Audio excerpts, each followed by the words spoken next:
2 minggu perang Rusia-Ukraina mengubah dunia seketika.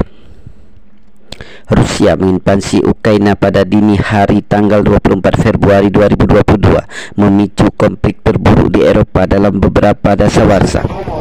2 pekan yang terjadi yang telah mengubah dunia seketika, seperti dirangkum AFP pada 24 Februari. Presiden Rusia Vladimir Putin mengumumkan operasi militer khusus untuk demilitarisasi dan denazifikasi Ukraina dan mendukung separatis yang didukung Moskow di timur. Invasi skala penuh pun dimulai dengan serangan udara dan rudal di beberapa kota. Pasukan Ukraina tak tinggal diam, mereka melakukan perlawanan yang lebih kuat dari perkiraan, membuat frustasi rencana Rusia dalam pengambilan Ukraina.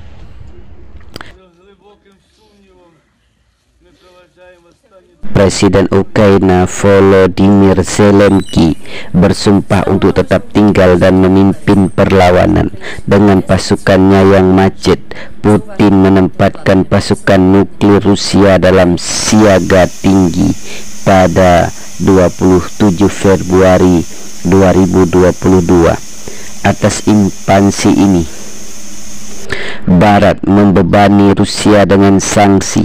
Bantuan militer yang belum pernah terjadi sebelumnya juga diberikan untuk Ukraina pada hari yang sama. Ruang udara tertutup untuk pesawat Rusia. Negara ini juga dikeluarkan dari satu persatu dari acara olahraga dan budaya, termasuk Piala Dunia. Perusahaan-perusahaan besar mulai menutup toko di Rusia.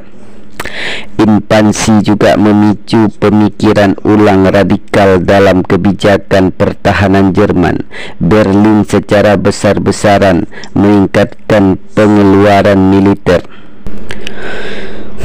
Selama pembicaraan pertama antara Kiev dan Moskow pada 28 Februari, roket Rusia menghantam wilayah sipil di kota kedua Ukraina, Kharkiv. Zelensky mengajukan permohonan yang berapi-api untuk masuk ke anggota Uni Eropa.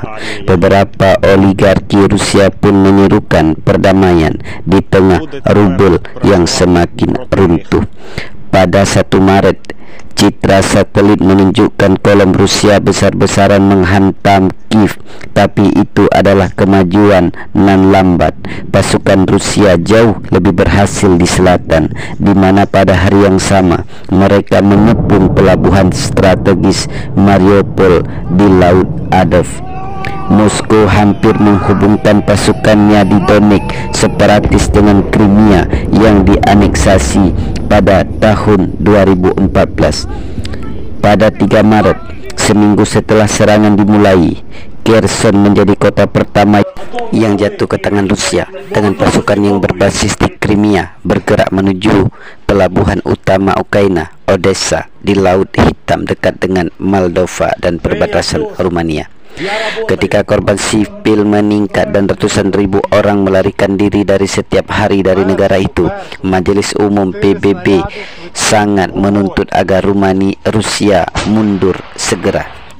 Pada tanggal 4 Maret, pasukan Rusia mengambil alih pembangkit listrik tenaga nuklir terbesar di Eropa, di Zaporizhia, setelah menembaki sebagian.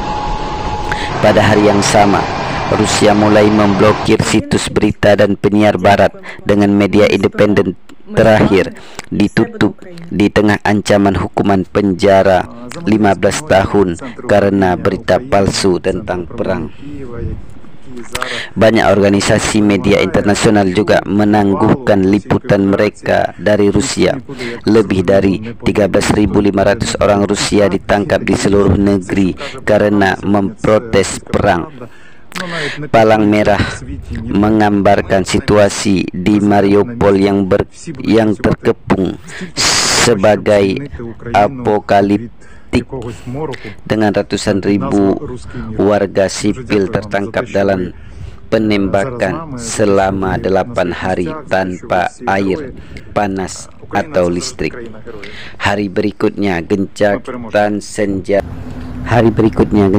Angkatan Senjata 12 dan disepakati untuk memungkinkan warga sipil melarikan diri dari 6 daerah yang telah mengalami pemboman berat Rusia.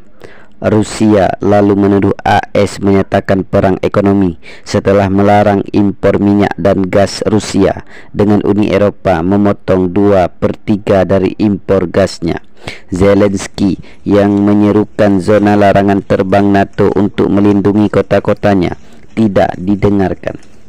Dia memohon kepada Washington untuk kekuatan udara ketika anggota parlemen memilih paket bantuan senilai 14 miliar dolar Amerika Serikat.